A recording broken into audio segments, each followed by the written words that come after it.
Hello, hello, hello. This is the RBT3 Round 1 match on the Parish. We have a great stream for you guys. This is going to be Team 1 Up versus Team Paragon. Team Paragon being the 11th seed, and Team Paragon being the 24th seed, as there is 13 seeds between every set of teams that are playing in the first round. So, generally, historically, Round 1 matches tend to be a little lopsided. However, that is not universal, as, like, just today, Team Wrecked By, who was the seed 25, defeated Team Stick Up Kids, I believe, and what I believe was quite a close match. So, I mean, there's always problems with the seeding and whatnot, so you can never really expect either one to be totally out of it until the game's 100% over.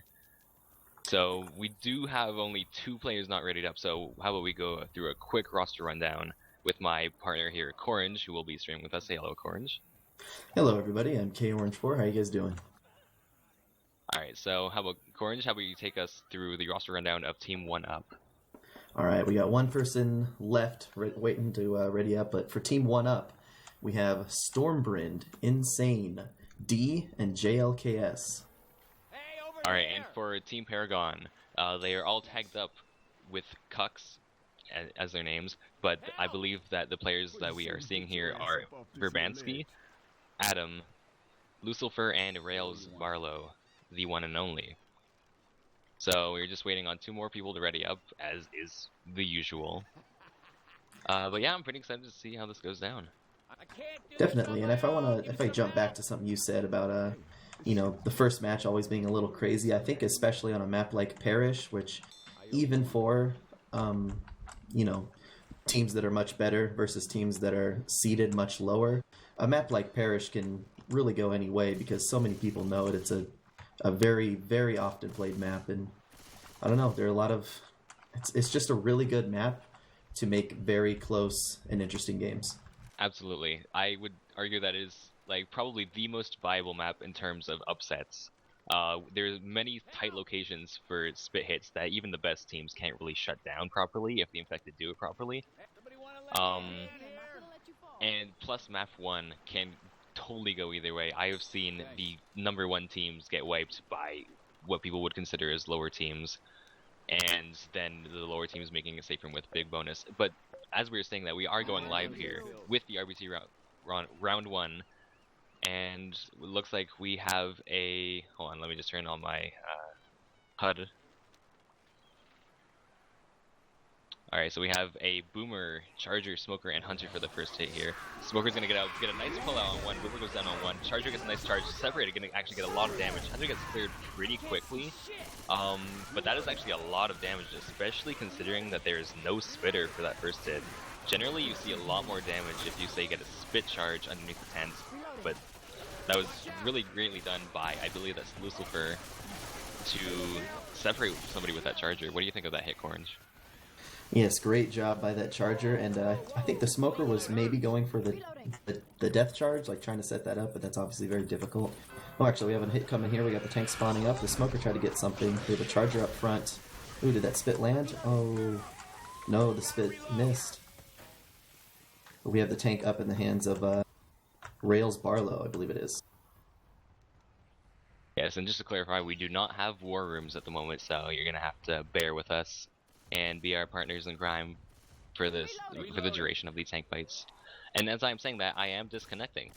I have crashed. Okay, I guess I'll take the reins on this one. We have Rails Barlow. Yeah, go for it. This is your time to shine, man.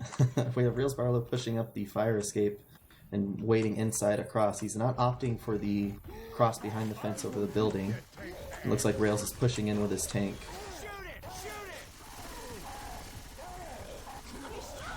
Oh, here's one punch. Ooh, nice triple boom coming out. With a smoker. Ooh, with an interesting smoker pull on that fence. Rails doing a great job getting punches on Rochelle. And now looks like he has Ellis cornered. The survivors are pushing in on the tank. He's got the tank. Oh, there we go. Alright, this looks like decent damage coming out from the tank. Good job on Rails. I don't think that triple boom was dangerous, but I don't think anything else except for the smoker landed. Alright, It was so I did crash, and the player numbers is capped currently. And we I another am hit now coming. loading back in. Here we go. Alright, sorry folks. No worries. We had another hit come in, but it looks like the Charger missed his rocket spawn and landed under the survivors and got shut down very quickly. The infected team is opting to save a jockey. I don't think the jockey made it in fast enough, while the survivors, just push right through this back area into the kitchen. Yeah, I did come back here and do realize that not a single incap has come up from that tank, which is generally not often seen. Usually tank will get 1 or even 2 incaps, and if what you said was true, where there was a 3 boom, that's even better done by the survivors to not take any incaps, so well done on their part. So this is just going to show how you can't expect that the lower seeded teams aren't going to pull out an upset. And as I say that, hit is coming in. Boom's gonna get a nice boom out onto 2. Joxy's got nice separation on Ellis, and as I said, that everybody is health bonus, so any damage that they got there really counts. Quad boom actually is gonna stall them up a bit more, get some nice bleed out and some common chip on that HP. So that was a really nice hit to end it off. And actually, as I say that, JLKS just whipped the Witch Crown. He was not holding much health bonus, but anything that they had there does hurt. So very nicely done by Paragon to, and this is still going. And a double charge happening, and Spitter spawned. This is just crazy. I thought that they were in the safe room, safe, but and it just keeps going. They just lost like almost all of their health bonus right at the end there. That's wild. I was looking away thinking, oh, they're already in the safe room. It's fine. This round's ending. But yeah, Nick goes... Go ahead. Yeah, Nick was inside the safe room before he got pulled out by the smoker, and then the double charge just came on top of it. The car alarm got shot, the boomer horde was still coming in from before. That was just stunning. They just lost almost all of their health bonus on that, so really nicely done by Paragon. Exactly, and I want to shout out to Paragon definitely for landing those boomers. The boomers all game were wild. Triple boom, I think more than a double boom every single time they had a boomer. And that's the kind of thing, if that stays consistent throughout the match, that could be very, very dangerous for Team 1-Up. Yeah, for newer players of the game, sometimes it's hard to decipher corners. You have to ready up. Yeah, there you go. Okay, yeah. It's sometimes hard to decipher some of the better teams from the worst, but consistent boomer landing is one of the biggest parts of it. So we will have a hit coming in here. Boomer's going to spawn up, not going to get anybody, gets nicely popped there. Smoker's going to get a nice separation, and a 2-cap going out, actually a tri-cap right off the bat. Tons of damage going out here. Rochelle's having a lot of trouble clearing everything. But not only is that really great damage on not only like Adam and Lucifer, but it's amazing spread between all the survivors, so very nicely done. Even with no boomer landing that tri-cap. Exactly. Wow, a tri-cap right out of the gate. Let's hope Team 1-Up can tighten up a little bit. Spitter jumping into sack. It's always very demoralizing to be hit by something that crazy off of the first hit of the game, even. You start to wonder if the whole game's going to be like that. Exactly, and just the opposite. These first 2 boomers we've seen absolutely shut down by Paragon. So there we're landing their booms 2 and 3 survivors at a time, and then popping all of Team 1-Ups. Yeah, so we do have the tank up in the hands of Stormbryn. So he is actually taking a bit of chip. I think this is where he's going to go for an instant commit. Smoker's going to whiff the pull, trying to get Coach out towards the car.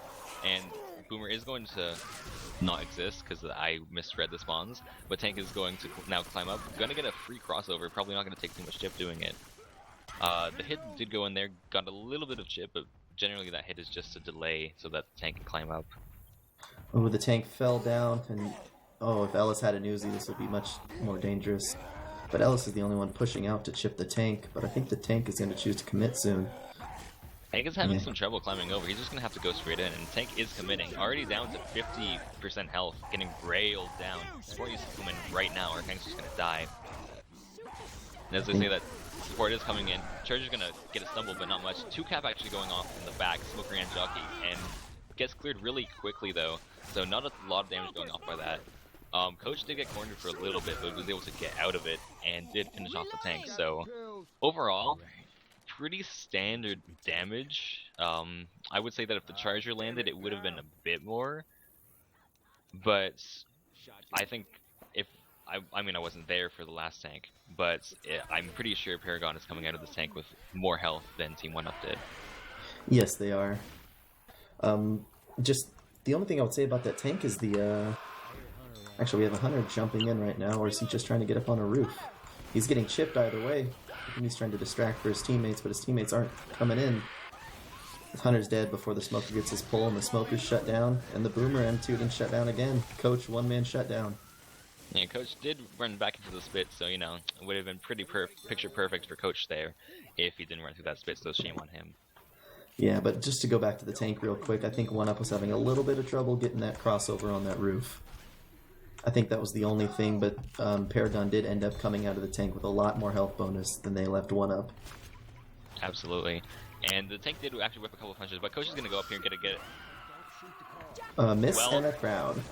Yeah, he missed the crown 100%. And I would say that missing the crown 100% is a lot better than getting partial damage, because the witch just kind of stood there and accepted defeat, even though she was safe after the first shot.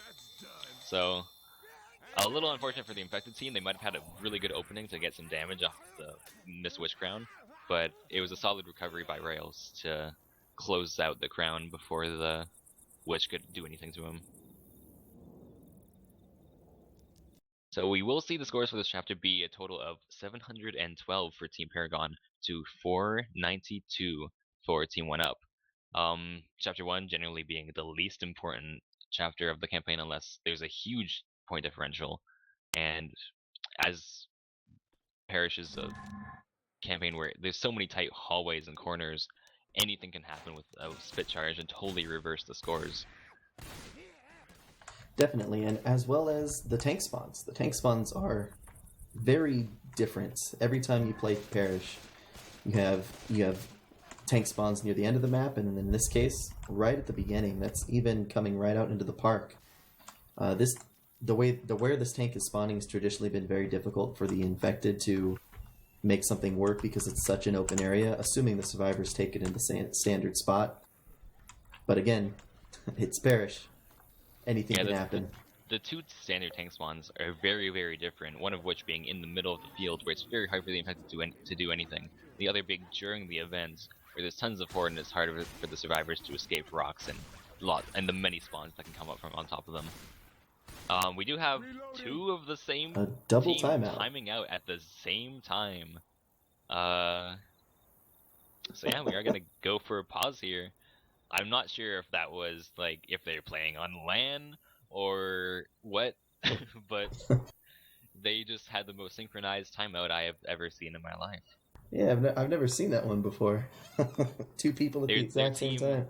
Their team is just so in sync with each other that their connections are intertwined and their destiny are all linked together. It looks like they're joining up again real fast. Are they both from Mexico? Yep, they're both from Nuevo They're both Leon. from the same place, so maybe there was some kind of storm or something that's going on there that caused a brief power outage. Had to forfeit lost in a Euro tournament because they ran out of time at the library computer. Ouch. Internet cafes are kind of big in some countries in Europe, right? I believe so. I know that in my city there's like relatively close to zero internet cafes. There's just cafes that also have Wi-Fi, and that's about it. Yeah. So I am very glad though that we got to have this moment together for this pause, which is always my favorite part of the game. A cast always feels incomplete without going through at least one 5-minute pause. Of course. I mean, this is Left 4 Dead you're talking about. Insane AFK. Okay. And Ghost of Cuckmas Pass shouting out to me, thank you. And also Orange Man. That would be you, Orange, in case you were wondering.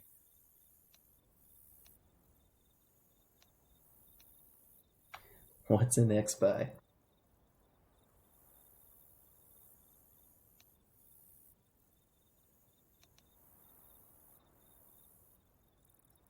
So if I do recall, there was a tank at 22%, which will be in the field. I have seen many different strategies for taking this tank. most teams will opt to take it as far in the open as possible, and just skeet rocks and avoid the hits as much as possible. However, there are some teams that like to play aggressive, and when the hit is down, push the tank into the middle of the park, where they end up doing 3k chip to the tank before anything happens. And as I'm saying that, we are going back live again, and we will have this first hit up as a Charger Smoker dead and also dead. So I do believe that Paragon is going to wait for the spawn timers to run out for Team 1 Up, so always good sportsmanship coming out in this community. High fives all around for good sportsmanship. Yeah. Alright, but Paragon they're all sitting in the bathroom together, waiting for the spawns to come up, and the spawns, madness for sportsmanship. The spawns are up, so I think the game is going to continue at this point. Somebody did become a people are getting stuck, so some more waiting coming out here. My estimation is that this will not be the last of the waiting that we'll have to go through during this cast. But so far we do have a Charger, Smoker, Spitter, and if I am correct, the last one should be a Jockey. So this is about the most damage that you can, like, in terms of a setup that you can hope for in this. Great separation that you can get with the 3 cappers, and also Spit can go down, separate somebody who's jockeyed in the safe room, or go down on a charge with Horde in the corner. So this is a hit that generally either goes extremely well for survivors and they come out unscathed, or they get absolutely demolished. So, and considering that's an early tank, the survivors do not want to be bleeding out for that. Yeah, especially since I think bleeding the survivors is one of the most important things you can get when you're on the infected side, especially for a tank that's so survivor-sided here. If they do the standard play, like we've been talking about, it's going to be in the middle of a field, and the tank's going to have to play rocks. And if the survivors are bleeding, they only have one choice to either, or they have 2 choices. They can continue bleeding or push the tank. So this first hit is going to be very important for the pacing of the rest of the map for Team Paragon. Yeah, definitely. I would say that, bleeding out during an early tank here, especially during a potentially super, super long tank, as is often seen for an early tank in the field, something like that can really turn the tides of a game like this. And I do believe that everybody is ready, so we will have the same hit, as I said, Charger, Jockey, Smoker, and Spitter all set up. Looks like we have a Charger and Jockey set up on the roof, and a Spitter on the other roof. So, great damage potential coming out of this first hit. Survivors are taking it very cautiously, pushing out of the safe room. Smoker is going to actually whip his tongue on the tree. Charger and Jockey are spawned up. Smoker actually does get a bit of a separation for a bit. Charger does miss the intercept on that though, but Jockey does land for a little bit, and does get Nick and Spit for a little bit. There was actually 19 damage of friendly fire done by Mr. Rails Barlow. So, while the hit was very nicely shot down, tisk to him for shooting his teammates and doing more damage than anybody on the infected side. We have the tank spawning up here, and just to talk about the first hit real quick, I hope Verbansky thanks his lucky stars, because there were some very lucky situations of him getting out of that little tree. Oh, good pop by Ghost of Cuckness Past. Yeah, whipping a couple of the B-hops, but nonetheless it's not always an easy pop to get around there. I have seen random tri-booms coming out of there. Charger is spawning up around the corner. Tank is just throwing a few rocks in there. Probably going to get skeeted though. Generally you won't see any free rocks landing on here, especially against strong teams such as Paragon. Jockey is going to come out here, going to get M2'd and shut down by Rochelle. Hunter is probably actually going to get skeeted. The rock barely whiffs on that though. And the Charger did get shut down before he even got close. So, a couple of opportunities for rocks there, but nothing really doing. Tank is gonna just sit up there. He's getting a lot of free sight though, and not taking any chip for it, which is what you want to see. Exactly. It looks like the survivors on Team Paragon have opted to play 4 shotguns, which is going to make landing a rock very difficult, because you have 3 other contingency plans if one person misses. Yep. Hit is coming in here. Smoker's a little bit far away to get a pull, but Jockey does get a very nice separation in the corner. Smoker's going to get that pull off onto Nick, but Tank had already thrown his rock and was on the recharge, so there was nothing he could get off of that. So barely any damage being taken by the survivors. They're playing it pretty much picture perfectly right now, and they're going to force this tank onto second pass relatively soon, I believe. Exactly, but it only takes one slip up. The tank is taking barely any chip because of the long range on the shot, or the, obviously the short range on the shotguns, and he's pretty far away. But we see the tank falling to 15% frustration. It's up to this hit to get him a rock, or he's going to have to push in next time. Yeah, and it will be a Hunter Charger Boomer, which is all three things, which is probably the hardest to land in this area. Charger's gonna walk in, probably get destroyed, yeah. And Hunter is going for its Skybox TP and get nicely skeeted by Ghost of Cactus Pass, which is Lucifer. So nicely done by them, shutting down all the SI, and now Tank is in a dire spot. Tank is holding on desperately to that first pass. He's not even opting to fall behind. But then He's gonna had pay to. for it though. I think that the tank should just accept this, that he's gonna have to go to second pass here, as he does go to second pass right there, but not without taking almost 25% chip on his first. No rocks have landed whatsoever. No rage rocks nor damage rocks have landed. And Tank is looking like he's gonna have to push in here or risk going AI on the next hit. Tank is actually gonna opt to push in here. Smoker Jockey Charger, which is pretty much perfect SI support for the tank. He's migrating the survivors into a corner, which is really great for the tank.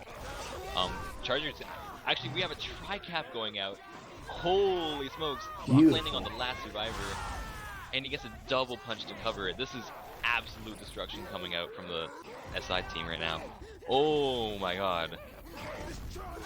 That was an excellent tri-cap. It was looking very bad for the infected team there until that tri-cap landed simultaneously.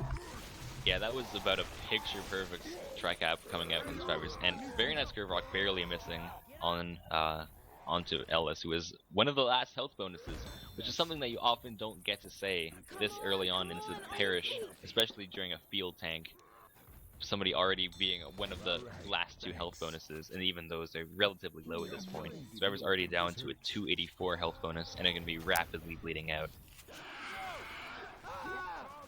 Great separation pull there in the back. It landed for a little bit. Charger whipped, but the Hunter landed. Tank is launching artillery rocks, but not landing close. Yeah, Tank is going to go AI here with 66 health, so it's virtually dead. So that but overall, very nicely played by, I believe that was Insane as the tank, who got some very nice cover with both punches and rocks on the tri-caps. Looks like SI aren't quite set up to get a hit during the cross into the bridge area. But Tank is going to push and probably die in a couple seconds. He is lobbing a rock though, and it does nothing. Tank is going to go ahead and die here. Nicely popped by Adam onto that boomer. And we do have a witch spawn right outside, so my play would be to, yes, draw it early and not late and risk getting encamped on it. Hunter is going to get out very easily skied by Team Paragon, and a nice easy draw crown coming out by Adam. So even if that tank didn't wipe, the survivors are in a very precarious situation here because they're all about to go slow and have to deal with one of the most difficult events in the vanilla maps of Left 4 Dead 2. Absolutely.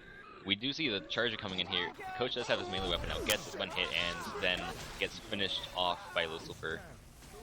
So very nice team level there, and everything else just pretty much not being able to find anything. So that's one of the hardest hits to take in the whole map. Generally the one that you see doing more damage than the tank. But this is a lot less health than you typically see survivors coming into this area with. I think Paragon's playing it correctly here with Lucifer pushing up. Even though he's the last health bonus, he's got his teammates on the other side of the fence. And next hit, he can push up and turn off the button. They gotta move. They gotta use the last person with speed to their advantage.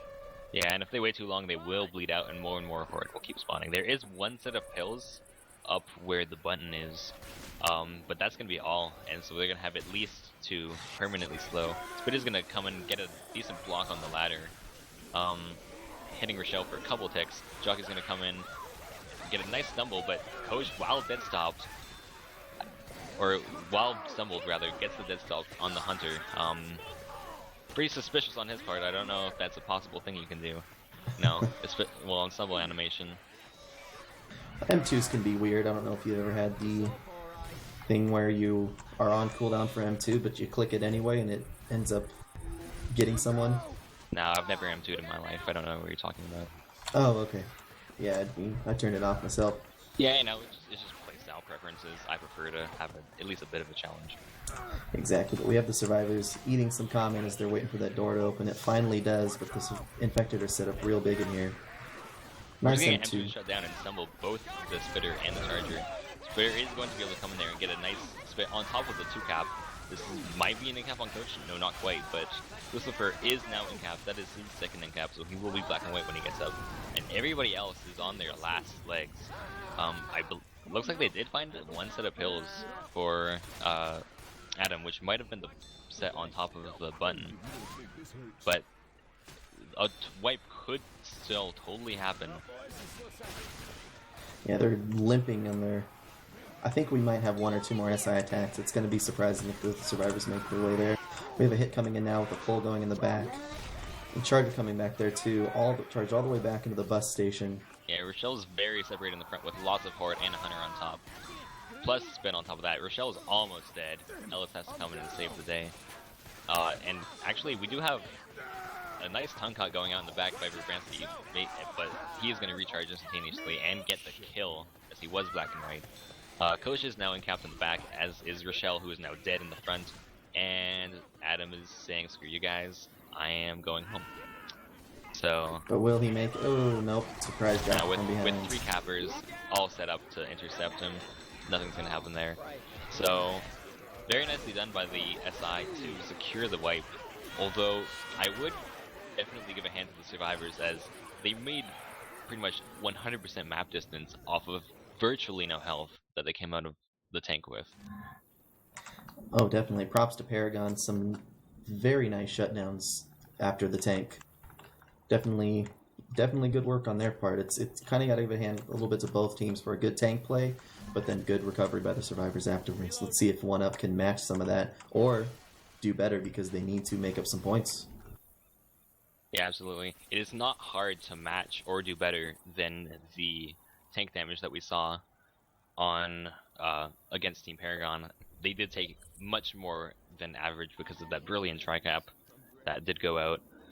It looked like it was going to be a wipe for a sec, because Ellis was pushed towards the corner. Tank did a very good job. Honestly, I'd say the best play that he made was migrating and using his strafing very well to push the survivors into a tougher spot where they couldn't really focus the SI as well as they usually get shot. So we will see an identical hit once again for this opening hit here. Spitter, Jockey, Charger, and Smoker. So while we didn't see a lot coming out from the last team, we might see a ton coming out from this. Yeah, Paragon's infected play, if the first map is any, it's just been good. Sorry, I was at a loss for words there, but it was good on the first map. Let's see if they can keep it up. So we do see a Smoker whipping his pull, gonna get picked off there. Charger's gonna miss there. Looked like he had that secured, but didn't quite get it. He's getting actually a lot of punches off on Insane though, and Jockey gets, with no health at all, gets the separation Jock onto Rochelle. So while that looked like it was going to be a total shutdown at the beginning, actually Team Paragon coming out with some pretty good damage off on the survivors there. Very nicely spread between all the survivors, and no Rails Barlow on their team to shoot down their teammates either. So we have the tank coming up in the hands of that's Lucifer, right? that is Lucifer. That is correct. Boomer's gonna waddle in here and definitely, apparently get a boom and not get popped. So you know, that's always interesting. So Rock's gonna come in here, not gonna get skeeted, but also not going to hit. Interesting play by the survivors, opting not to pop that boomer as it waddled in. But we do see the survivors down with a lot of health and are clearing out all the horde. And we'll see Lucifer having a little bit of trouble finding a position where he's not going to take any chip. He is actually already down to 86% health.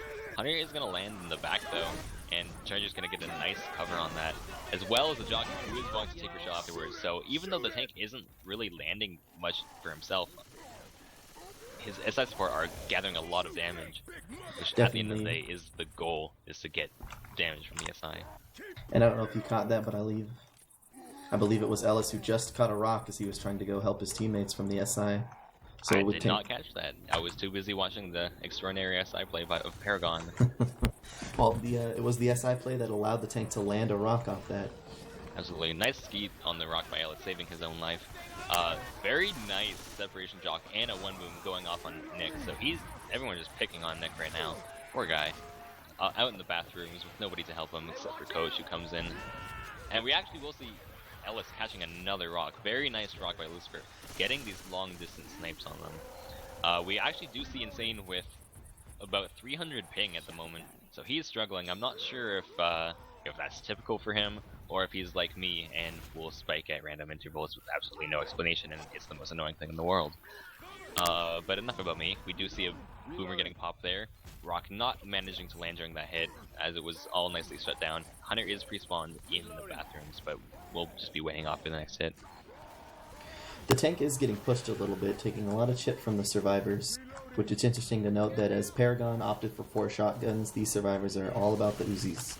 And it's allowed them to push the tank a little bit and actually give them a decent amount of chip, even while they're taking a lot of damage from the SI.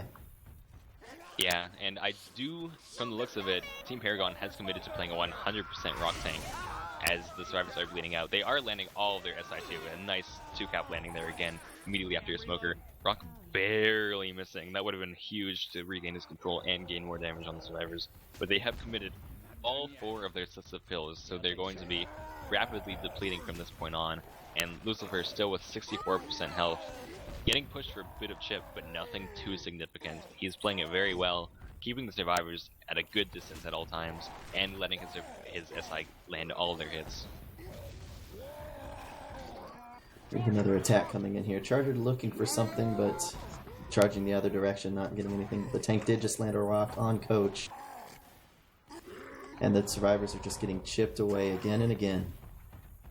Yeah, but that was definitely a lot better handled than a lot of the previous hits. They didn't let a lot land, and wow, an extraordinary rock hitboxing Coach over top of the fence. Very difficult to land. But Hunter is going to get team skidded by Team 1 up there. So nice shots though. Questionable play for the Hunters to go in by themselves. Smoker is going to get cleared by himself. Charger is going to chicken out from going after the survivors. Probably the best play there. Coach catching another long distance rock though. So he just has his back turned to all these rocks, and I think he's just unaware of where they are.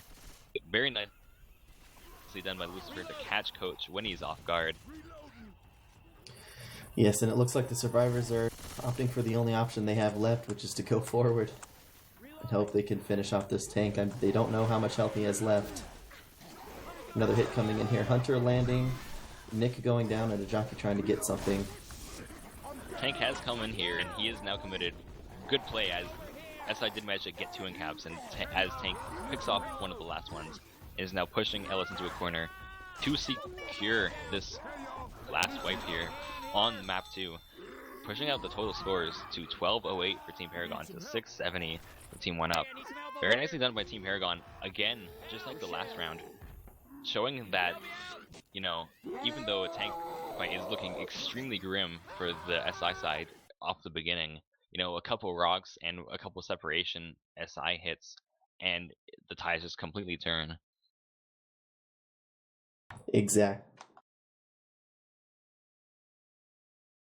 However, this is by no means not a comeback that can be made. I have seen 1100 point comebacks off one map before on Parish, so you know, You ready to get it on? Sounds it's good. nothing that can not happen. I don't know if this is a insane claim or not, but map 3 typically is one of the deciding, if not the deciding map of Parish, because of how long it is. The potential for points is astonishing. You know, we've seen, and again, another early tank, so we could see an early wipe with a tank and then making it a long way. Yeah, depending on where the survivors choose to take this tank, either forward or with a run back, we might see some bullshit Honda shenanigans coming off of here. That's always a possibility, and you know, something Sky Car coming down and falling on the survivors might just spell doom for them and turning a potentially very easy tank into a wipe, and you know that opens up a perfect opportunity for the survivors to do anything. We are now waiting on the X-Spy, the one and only, the legend, to ready up right now. I do believe he said that he would be right back. Yep, he needs some But personal X-Spy time. it is an unacceptable thing. Alright, we are going live now. Survivors pushing right out of the safe room, under the freeway. SI are coming in now with a Jockey lead. Jockey lands on the other side of the fence and is unable to get back to him and gets shut down. Hunter's going to come in, going to get M2'd and shut down. Nice pop going out on the Boomer, and Spit's going to be able to go down on absolutely nothing, in horror that his SI support failed miserably. Although I wouldn't say that it was much of the SI's part failing as much as it was amazing play by the survivors, shutting down everything. Unfortunate that the Jockey landed on the wrong side of the fence. It made for a bit of an easy pick, but you know, you generally don't see a lot of damage coming out of that first hit anyway. Charger's gonna come in here, get a nice bunny hop charge off of the ceiling. Boomer's not gonna be able to land though, and Hunter's gonna come in here trying to look for anything. Jockey and Hunter land on the same person, dealing a total of 11 damage off of that first hit. So nothing too much coming out of that hit, but certainly a lot better than the quad donuts that we saw from the first one. Yep, and survivors did opt to skip the little room and jump right over the bus, which has allowed them to already get the tank spawn up. And the survivors looks like they're opting to take it here too, playing it on the van and near the trailer. Yeah, I would agree with this play, as running back while it hits up is always dangerous. And this is already a pretty decent spot to fight the tank, so no reason in taking a risk. The tank is up in the hands of JLKS, not exactly sure how it's supposed to be pronounced. But looks like just going to be throwing a few curve rocks away. Getting skated by the survivors though, so... Jelks, I'm sorry. I mean, nice arc in there. Yeah, Charger's gonna get shut down, and I do believe the Jockey got shut down too. My mic is haunted. Jacob 44, the man, once attempted to exorcise my microphone from a demon that resides inside of it. That proved to be unsuccessful. Did Tank land a rock there? Because he has more damage than he had before, and he had 10, and now he has 34. So I think that a rock landed there at some point, and I totally missed it because I was talking about my microphone, so apologies there. I'm sure it was an amazing rock. I think throwing some more curve rocks here. Not taking too much chip for it, so I'd say pretty decent trade score, except for now, he is going to opt to commit. Going to toss a rock in here, trying to get it to the corner. Not going to land. Charger going to get destroyed by Team Paragon. Hunter's going to land, going to make for an easy corner onto Coach, but actually Coach juking the tank out at the very last second. Joke's missing a couple of his punches. Yes, the microphone scream was 100% intentional. I meant to scare everybody in chat, so there you go. This is what I was talking about map 3 being a decider. The survivors, very, very good plays on their part. Absolutely demolished that tank, especially Lucifer, over 50%, standing right behind that tank, giving him the 1-2 buck my shoe maneuver. Yeah, so they able to get out there with 2 hits off on the survivors, and plus they found another set of pills for Coach. So, you know, very nicely done. And Coach, who is Rails Barlow, being able to juke out the tank a couple times, even though it looked like he was perfectly cornered. They actually send in the... as I said, the hit is coming in. Boomer's going to get a boom out onto 1. Spitter's not going to be able to find anything to spit on the top, as Charger got shut down, and Jockey is having no health or a chance here to land on Rochelle's. That's when he's going to get shut down. But as I was saying about that tank, Charger did go in by himself from the ground before the other SI were quite ready, and was able to just get shut down by the survivors before anything else was able to come in. So, you know, sending your Chargers in first, not usually the play to make. And good job on the survivors to notice that and completely focus down the Charger before anything could happen. Looks like the Infected tried for the behind pull, but had to just pull from the manhole up top. The Spitter spat on them for a little bit of damage, but Coach is clearing that boom from him up front. Yeah, Actually, I think they Lucifer took a bit of spit damage on the bottom, but I mean, that's one of the biggest hits, if not the biggest hit on the map, and they didn't take much damage at all from it. Actually looks like Lucifer is gonna shoot a bunch of car alarms trying to skeet this hunter, only chipping him down to a little under 50% health. So, nicely done by the hunter to confuse the survivors into shooting multiple car alarms, and now they can have to wait in the back while Rails is bleeding out. He's only bleeding out because they actually found an extra set of pills, and he was the likely candidate to take them. They're still in a really good spot here. With Yeah, just... but I mean, we don't have to be a smartass about it now, do we? What? So yeah, yes, that is a thing that I also often wonder. Who started these car alarms? You know, you look at Hard Rain, and you know, you go through the map one time, and there's a car that has no alarm, and then you come back less than an hour later, and all of a sudden, hey, somebody decided, you know, in the midst of the apocalypse, I left my car alarm off. In case any zombies try to steal my car, I better turn that on so that somebody can stop it.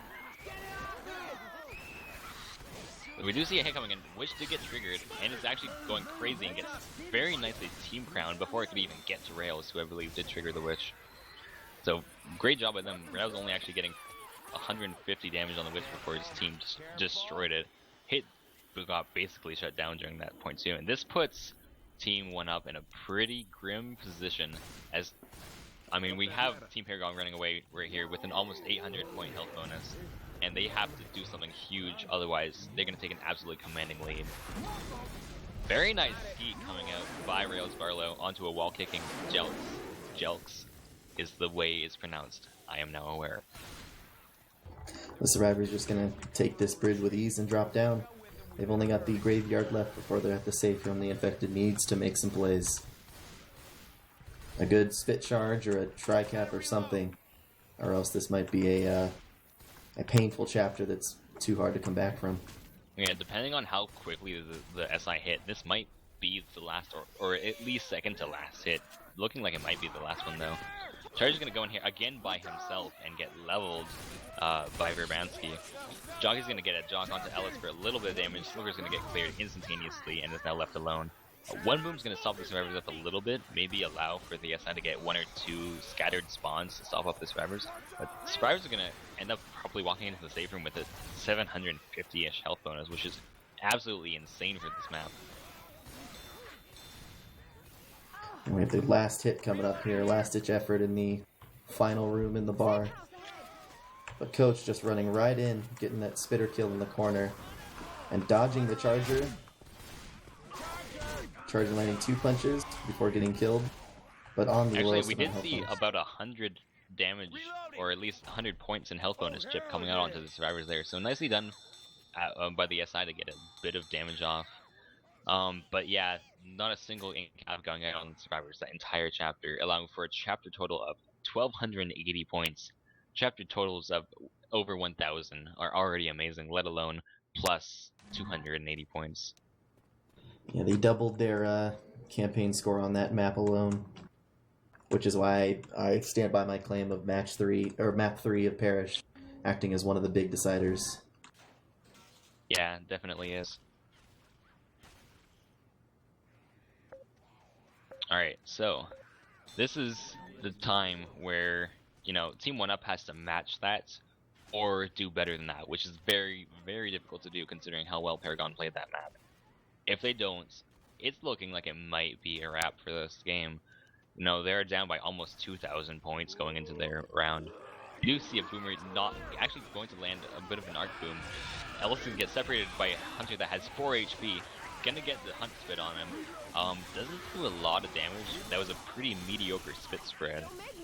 He did not calculate the angle properly to get the ideal spit. So Survivor's gonna run out there with definitely not much damage taken, which is what they need. They only need, and they're gonna need about, you know, 7 or 8 more hits exactly like that, or better, if they're gonna want to match Paragon's health bonus and maybe have a shot at still taking this game. Feeling the hit coming in here with a Hunter landing and a Charger landing up top, a nice double cap. The spit did get picked, but the Charger did get 2 pounds, I believe it was. Yeah, that was 2 pounds. Very nicely done by the survivors to see this bit and pick it before it could get its spin onto the charger. I mean, that could have put their health bonus down another 100 points or so if it had landed. So nice heads up play on the survivors to focus on the SI that could do the most damage. Still, Exactly. they did take a lot of damage there. More damage than they need to be taking. I actually see a 2-boom coming out on the survivors. Taking actually might be pushing in on this. No, it looks like he's just going to go for a rock off of the hit. Coach catching the rock. Very nice rock by the tank, who is in the hands of Verbansky. Tank is lobbing a bunch of curve rocks around these corners. You know, tank has 100% HP, and survivors, 3 survivors are already down to almost 50% health. One of them under 50% health. So, you know, they have to shut down this tank 100%, or they're not going to be able to make up anything, and this game is going to be in a very bad position for them. Looks like the survivors are doing something unique here. They're opting to play in that little house, but we got a smoker coming through that pulls Nick, unfortunately, out of the way of the charger. Charger gets 1 punch before being killed, which is, you know, a decent take by the survivors, but again, we need to see some flawless plays from them. They're still deciding to play it forward in this little house and in the courtyard. I think aggression might be a decent answer. As we say that, Verbansky is second pass on 20% rate, so he needs to commit right now. And that's exactly what he's going to do. He's going to get stumbled by that propane. Boomer's going to go out and get a very nice triple boom. This is very, very bad for the survivors. This is exactly what Team Paragon wants to see. Brock's not going to miss, or not going to land, but it's going to get a nice stumble from that Hunter.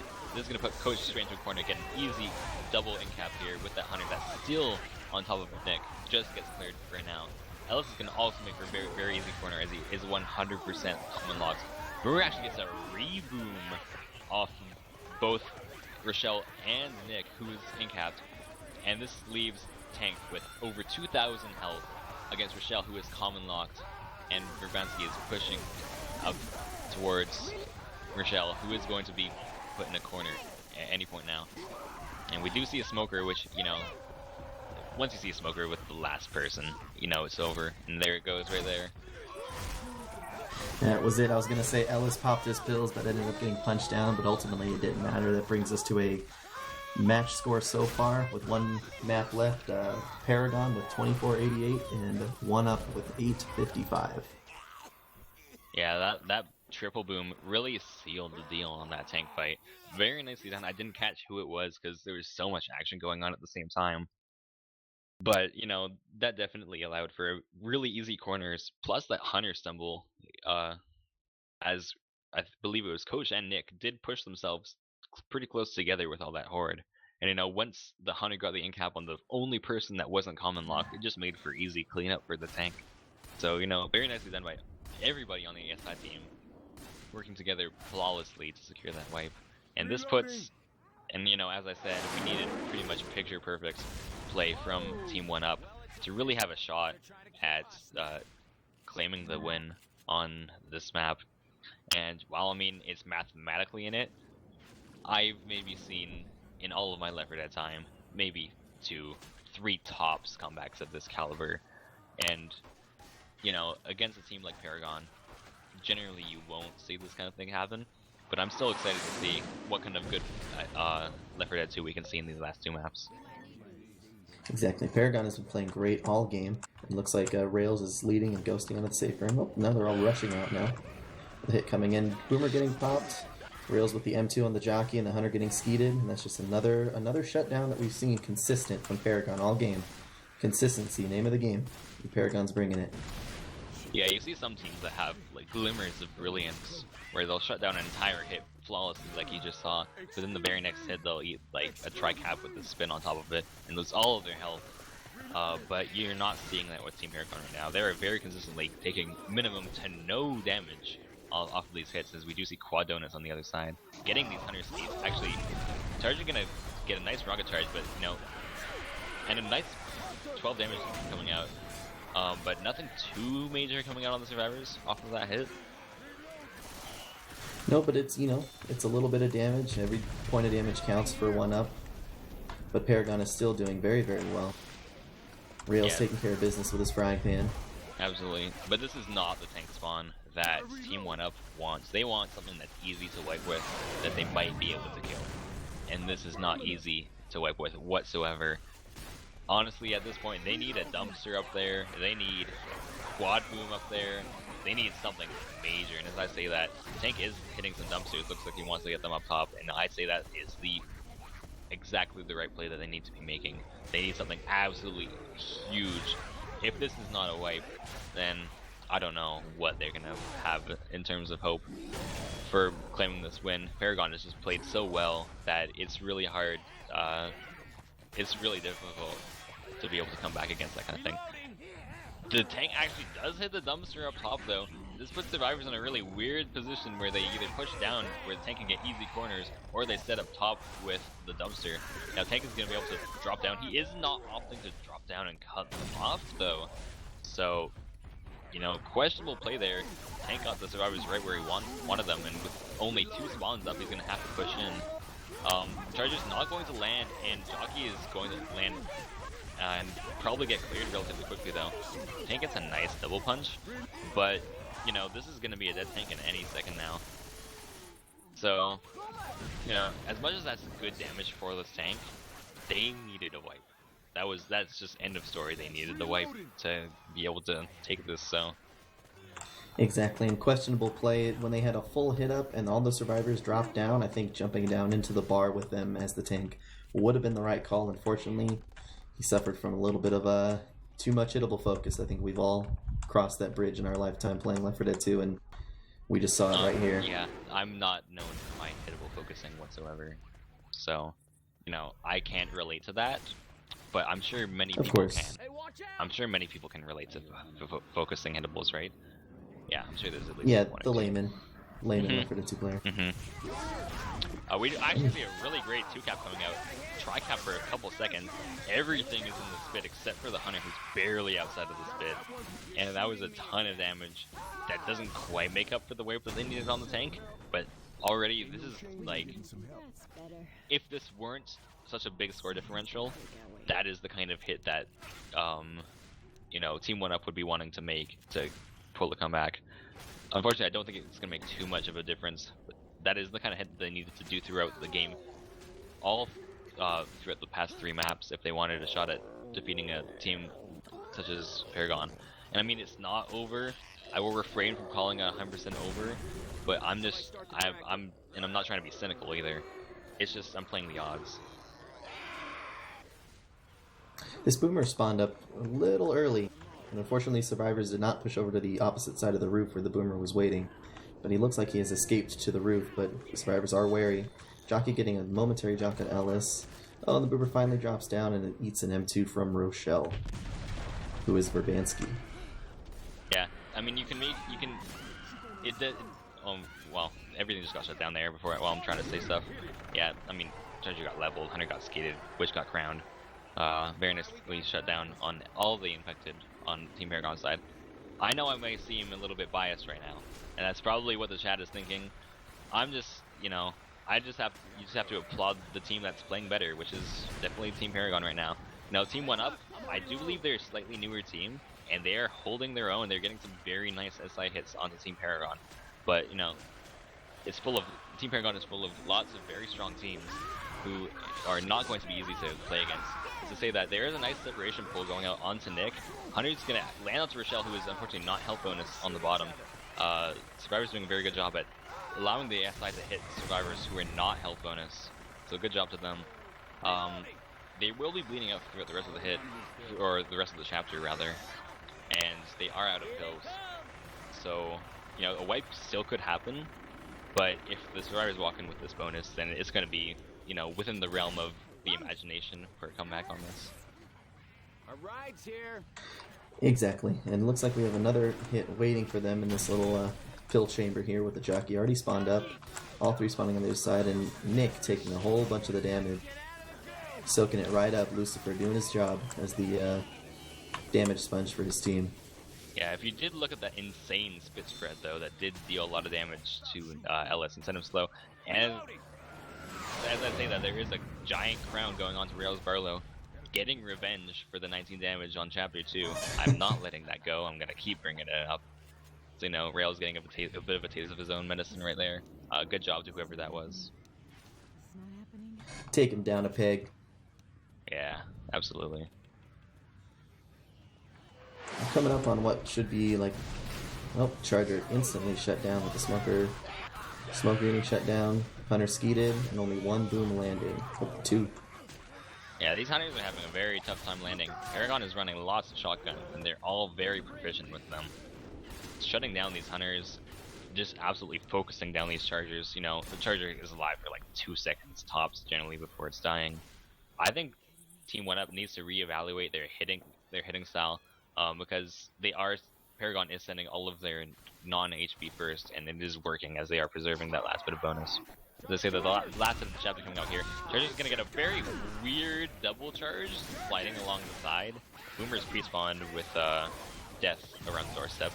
Yep. But yeah, very weird charge coming out there. I mean, I'm sure it was 100% intended and calculated on their part. That's so nicely done on knowing more about the map than I do. And that goes into the safe room with Paragon taking a chapter score of 940, bringing their total campaign total up to 3,428. While the teams are switching sides, finale is being played.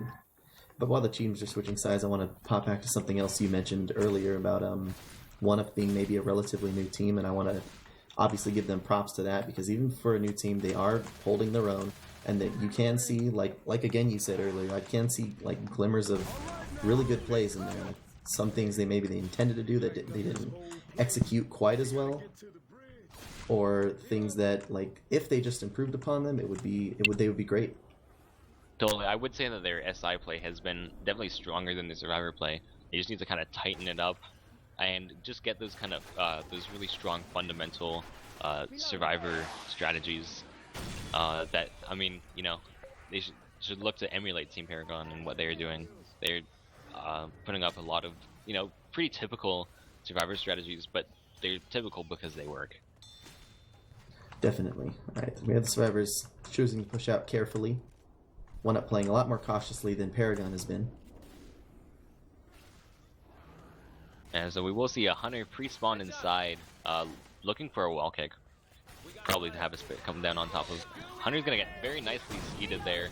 Spit's not gonna be able to go down onto much at all, and Johnny's gonna get a 2-second ride for 8 damage before the Boomer gets popped.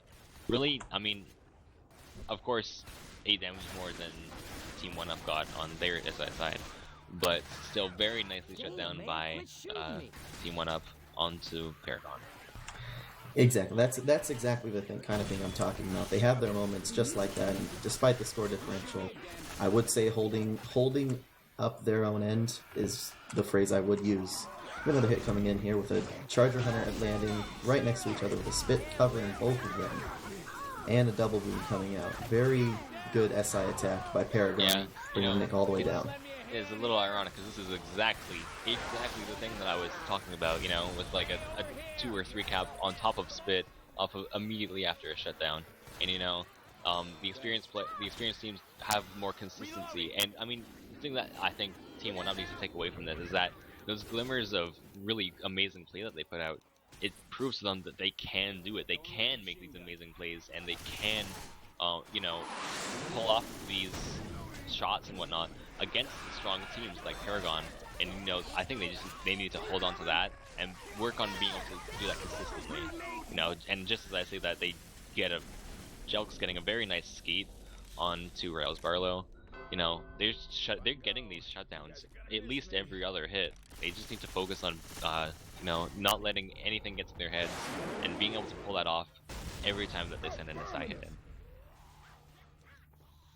So we have Paragon working with a similar strategy, with 1UP opting to chip the tank a little bit, but Paragon is pushing the dumpster right in, trying to get it up there, which they do. Wow, and generally you see the dumpster takes a lot more to get up there, but Adam putting it up there very quickly. He actually hits it down onto the bottom where the survivors drop to. This is going to separate Coach and maybe result in Mason and Cap. This puts survivors in a very tough location now. Rochelle is completely separated from the rest of the survivors, going to get cornered by the tank here. Tank's still got a lot of health. Jockey's gonna actually use his jock on Rochelle. That must have been an accident. Tank's getting kind of burgered, missing a couple of punches onto the survivors. Ellis was on top of the dumpster though, and is now boomed with a tank next to him and a dumpster. This looks like it's a death. This is on Ellis. dangerous.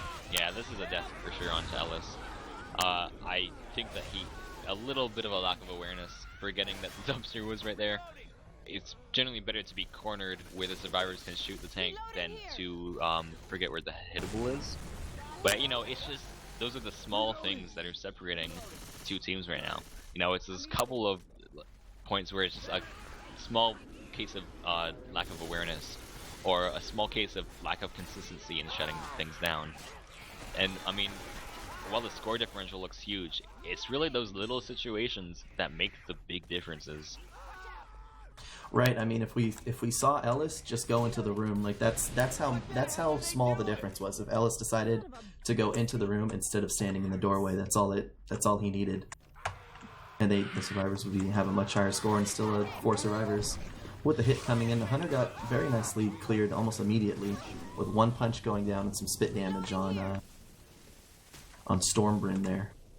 The survivors I did have a shout out request in my chat, and I just want to tell that person, no, I'm not shouting you out. You have given me no reason to. Screw you. So yeah.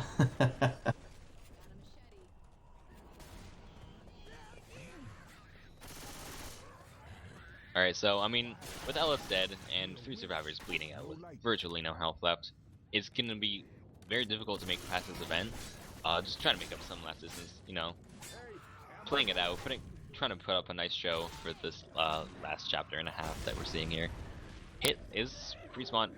Jockey is in a very precarious position right here. He's so sneaky though, and the survivors have no idea that he's there. Very nicely done by the jockey, throwing the survivors off so much. Amazing speed though coming out by Insane onto Rails Barlow. Jockey's amazing spot though pays off in the end. That was a great skate though coming out there. Point blank, right around the corner. You know, I mean that just goes to show once again, they can make these great shots, they can shut down these SI flawlessly if they so choose to. Nice little pull going on there, in capping Nick after his most recent ledge hang. Rochelle's struggling to get over him. Coach starting the tractor, the parade float, which I think is the right idea. Tick up the points while you can get him. Rochelle laying down right next to Nick. Yeah, they'll be sleeping together forever. Like a wipe right here. Nice shutdown on the smoker though, and a speed by D onto Verbansky, as well as a shutdown on the spitter, avoiding that. So D is single-handedly carrying this team right now, getting these last few bits of holdout bonus, while his teammates are helpless, dying to forward in a corner. And a jockey, there was a Molotov and fire, and he killed himself. D decided to take the easy way out. Nice heads-up play there by D to sacrifice himself to the fire gods before going down to a jockey and dying in vain. No, his soul is at peace now, whereas if he got scratched by that jockey, it would have been a lot worse. Yep, I know that's how it works. Yeah. I mean, that's just basic Left 4 Dead 2. Exactly. And now we are going into the final chapter of the parish, the infamous bridge, with Paragon at 3,428 to 1-ups 1,229. Yeah, and as I did say before that it was possible for a comeback, now it is, I believe, mathematically impossible. Actually, consider me wrong. It is 1 point away from being mathematically impossible to come back, as the max distance you can get on this chapter is 600.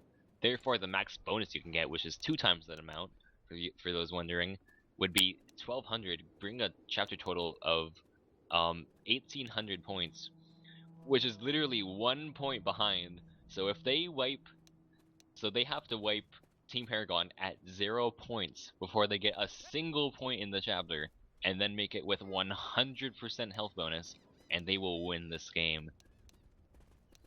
You know, there's a bit of hype for you guys there. You know, I'm no Arm King for sure. You know, that guy's a lot better than I am, and always will be. But you know, trying to keep this in perspective that it is not impossible to win. I feel like I'm gonna kill the hype machine by saying that they have to open the door to spawn, and opening the door gives them 1 or 2 points. So the infected have to, the survivors have to come out for the infected to spawn. And yeah, and I mean, as you say, I don't want to be a party pooper, but there you go, being the party pooper, ruining everybody's day. God, of course. And as I say that, the Team Paragon does clutch the win for as they have made it mathematically impossible for Team 1UP to make a comeback on this. So nicely done to them taking the W on this first round. However, the next rounds are going to get consecutively harder and harder for them. We'll see if they are able to hold their own against the other higher seeded teams that have made it on to the rest of the bracket. Just to touch on that first hit, though, just to point to another example of 1UP having some potential as a team. They landed a really good hit, especially for this little area outside of the safe room with no spitter. Look how much damage has gone on to Team Paragon. 1UP has some chops. That's better than I see most teams doing on this first hit. Tank is in a not amazing spot though, as the survivors did give the heads-up play of putting Tank onto the ground by lowering the bridge. 3 survivors are on top. Tank is whipping a couple punches. Tank is now alone with Coach inside there, going to get that. Maybe not.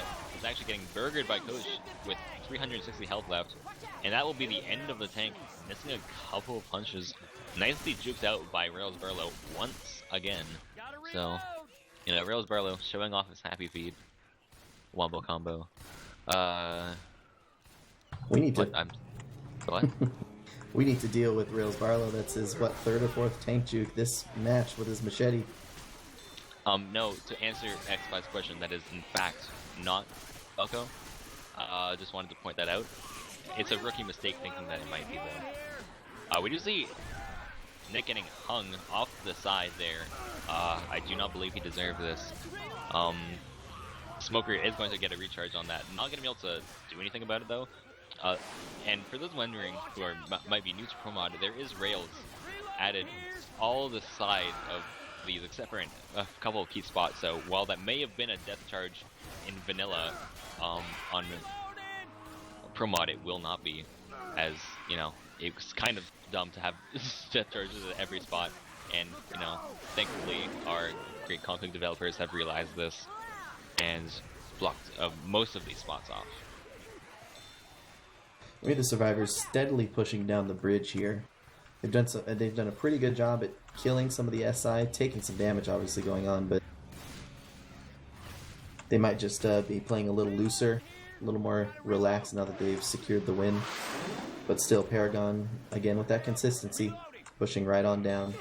And Rails shutting down the jockey, shutting down Jelks with his trusty machete again.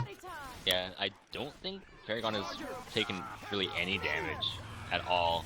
Well, not at all, but virtually no damage since the tank. You know, I mean, just like that. That was a picture-perfect shutdown. No damage whatsoever coming off of that. And now they're pushing into this tank fight with still a lot of health, plus 4 sets of builds to work with up ahead on top of the 2 that they're already holding. Everyone's fast. Most of them have permanent health except for Rails. You know, this is looking like they might actually be able to kill this tank. And looks like the game has provided them with oh, ow, actually. Rochelle jumping up and taking a headshot from that vehicle. Yeah, I mean, Tank is up for Stormbryn right now and gets a very nice car onto Poransky, who is not looking at that at all. Totally hitting the clouds. 2-cap landing for just a couple of seconds. Tank can't really capitalize off of it though. Tank only has 1 spawn left. Is now going to get kited all the way down the street. It's worth to note that He's trying to push Nick into a worse position, but Nick with some very nice jukes, and Tank is going to die here. And survivors know with some pretty decent health bonus. Verbransky eating that car though, who was, I believe, one of their biggest bonuses. So, not that it matters at this point. You just want to make the screenshot that you posted Left 4 Dead Nation look a little nicer. Exactly, and it's, I think, an interesting strategy to note that Ellis had pulled out his double pistols and was doing the double pistol slow to the tank, allowing his team to juke around it. ending up kind of shutting down that tank. I mean, with the exception of that car hit. That car hit was good, and I think it only hit Rochelle because she happened to jump at the right time. Yeah. For those who don't know, by the way, if you shoot fast enough with the double pistols, it actually does more damage per second than an Uzi. But you have to have quite the trigger finger for that. Hunter is going to get skeeved in the back.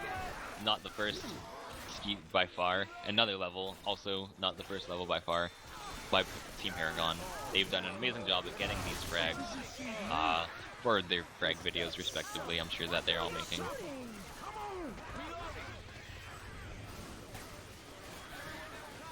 Survivors now pushing towards the helicopter, making that final push for their first round of the RBT3. Really putting on both teams though putting off a really good show for all of our spectators. Now, if this is any indication of the way that the whole tournament is going to be, then I'm very excited. It may seem that tanks are now spawning. That is just a glitch with the way that the tank spawns are set up on the map. So, I mean, tanks might just spawn and then immediately die before that they reach anybody's control. As you see right there, no tank is actually spawning. Survivors are going to walk in here with a bonus, which is almost unseen on this map. In fact, actually a pretty sizable bonus too, of 420 something. But we'll see after they bleed out a little bit more. Yeah, it's gonna be 420 points. Please bleed out. Thank you for bleeding out and not allowing the meme to happen. Team Paragon almost memeing us with their HP. Nice heads up play by them not doing it. But yeah. I do have to mention that Team Paragon a little rude. There was a boomer waiting on that helipad. I think the boomer was supposed to get on the helicopter first. Fortunately, they left the boomer behind. It's very. I mean, they were nice earlier in the game, good sportsmen, but that boomer was completely dissed. Yeah, And boomer did not deserve that. So very nice game played by Paragon, getting a total campaign total. Nice redundancies there by K3 of 4,452 points. We do have a timeout by Insane.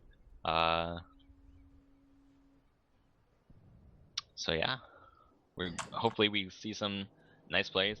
As much as it might be over, I really want One Up to put on a nice show for this very last run across the bridge. Shut down this last tank here. Make it to the copter with some bonus. exactly, play it out, run it in, that kind of thing. Yeah, because I mean, while there may be a prize pool for this tournament, I can guarantee you that it's not significant enough that most of the teams are not, in fact, playing for the prizes of this tournament. They are playing it for experience, they're playing it for fun. But we're all just playing it because we all love game. And that's what it really boils down to. And so, yes, X-Spy, we are in fact playing for fun. That is the big spoiler that we have all been waiting for. People didn't know this for a while, but most of the community is actually playing for fun. Believe it or not, folks. There's the big shocker of the day. So we are waiting for Insane to load back in after his crash. Hopefully see some nice Survivor and SI play coming in. For this last chapter and of the last round, or excuse me, the last side of the last chapter of the first round of RBT3 played on the parish. We have Team One Up coming out of the safe room here, climbing up top. Starting the tank immediately, but shutting down that smoker, unfortunately catching a boom and a charge. However, the damage is comparable to what they inflicted on Paragon coming right out. It looks like this tank is opting for jumping right in. Unfortunately getting stuck on the ladder there, taking, ouch, almost down to 50% already. I don't think this tank planned to be down. Actually, landing in the corner on Ellis, but I don't think he thought he'd get shredded that bad. Maybe thinking he had time for his SI spawns in. So we did see the tank push in.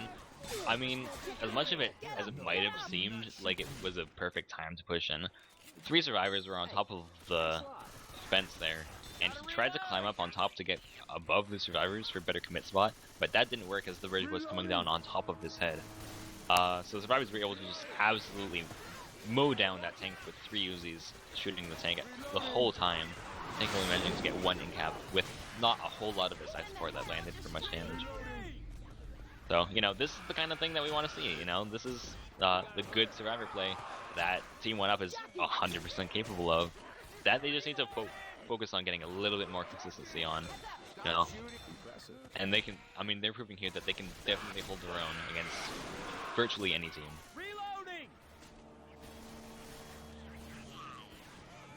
Lucius, hits are being a little bit staggered right now for Team Paragon.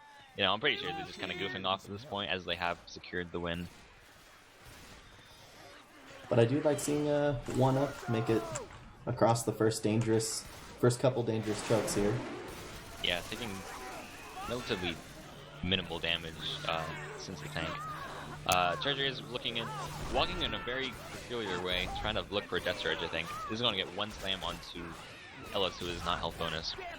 There was a very nice quad boom there, and Nick and Rochelle almost walking off into the hole and spelling certain doom for their team. But that was thankfully prevented. Alright, survivors have their melee weapons working overtime here, clearing all the infected out from in front of them.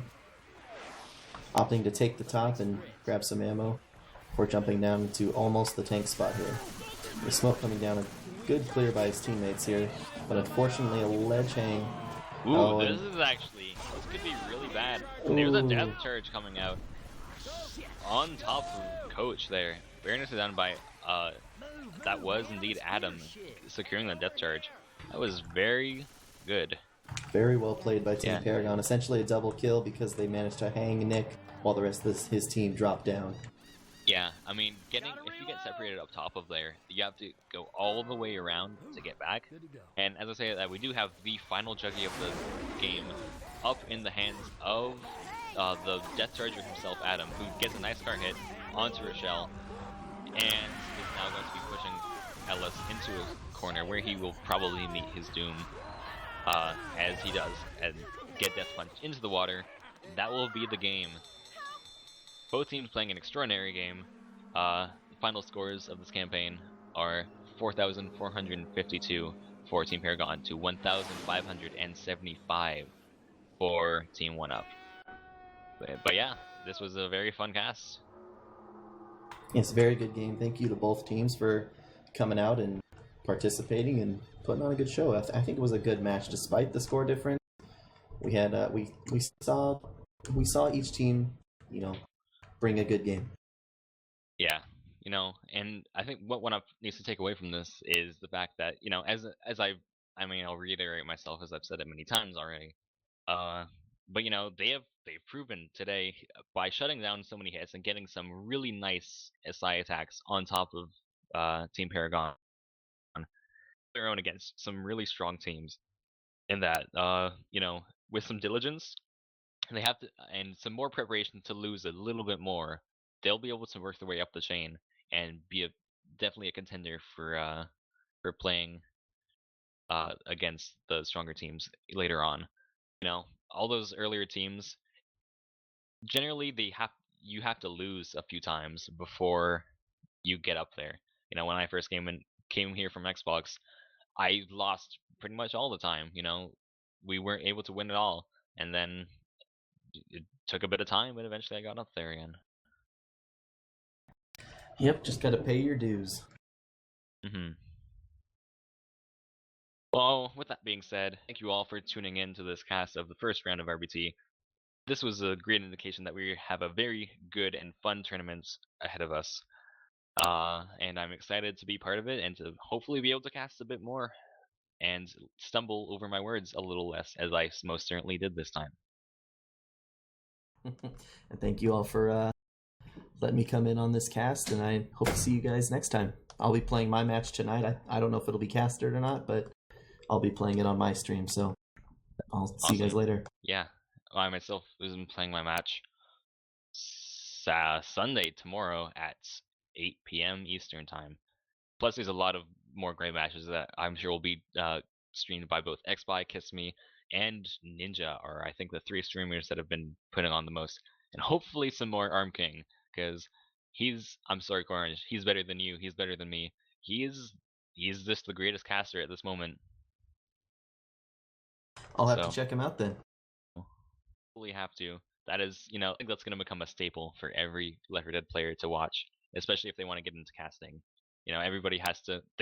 Those guys who've never even seen competitive Left 4 Dead just brought the most hype to any Left 4 Dead game that has ever happened. So, shout out to him for being the man. All right, but we are going to I wrap think this we're up. done. Thank you all for tuning in once again, and we hope to see you for many future casts. Adios.